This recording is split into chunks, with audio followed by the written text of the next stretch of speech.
Hello guys, this is Al Fahad from Right Side Limited এবং আজকে আমাদের সাথে আছে আরজু যে রিসেন্টলি ইংলিশ অলিম্পিয়াড সিজন 4 এর থিয়েটার রাউন্ড পর্যন্ত পার করে এসেছে।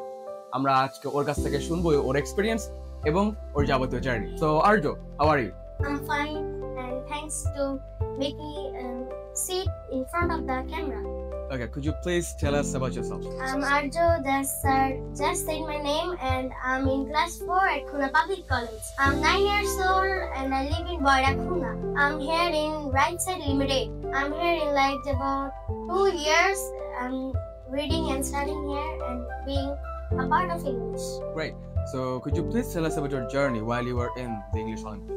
It was held in Madan Avenue, Dhaka at Notun Bazar, United International University. ওখানের এনভায়রনমেন্ট এভরিথিং ওয়াজ আনফরগেটেবল, এত সুন্দর কি বলবো।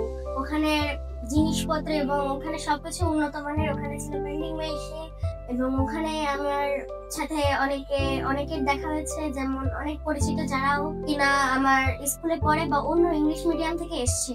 বেশিরভাগই ওখানে ইংলিশ মিডিয়াম থেকে আসা, তবে আমি বাংলা মিডিয়াম থেকে এসেছি। কিন্তু আমি এত ইংলিশে পারদর্শীর পেছনে রয়েছে রাইট সাইড লিমিটেড। তারা আমাকে 2 বছর ধরে ইংলিশ এভাবে শেখাচ্ছে যাতে করে আমি যেখানে সেখানে মানে যে কোনো ভাবে ইংলিশটা আমি তুলে ধরতে পারি। I want to give the best credit to the Right Side Limited for their teaching environment and everything. Okay, তুমি কি তোমার ফ্রেন্ডসদেরকে রাইট সাইডে আসার জন্য রিকোয়েস্ট করবে বা তুমি কি ওদেরকে রেফার করতে চাও? Of course, everyone should come in Right Side Limited and be a part of English. So guys, আপনারা জাস্ট শুনলেন আরজুর কাছ থেকে ওর এক্সপেরিয়েন্স। আমি আল ফাহাদ ফ্রম রাইট সাইড লিমিটেড। আপনারা যদি জানতে চান আমরা কি পড়াই, কিভাবে পড়াই, কেন পড়াই, তাহলে আমাদের সোনাডাঙ্গা ফোন অলওয়েজ আপনাদের জন্য open. Make sure to come and make your inquiries. আমি Al Fahad from Right Side Limited, signing off. Thank you so much for watching our videos.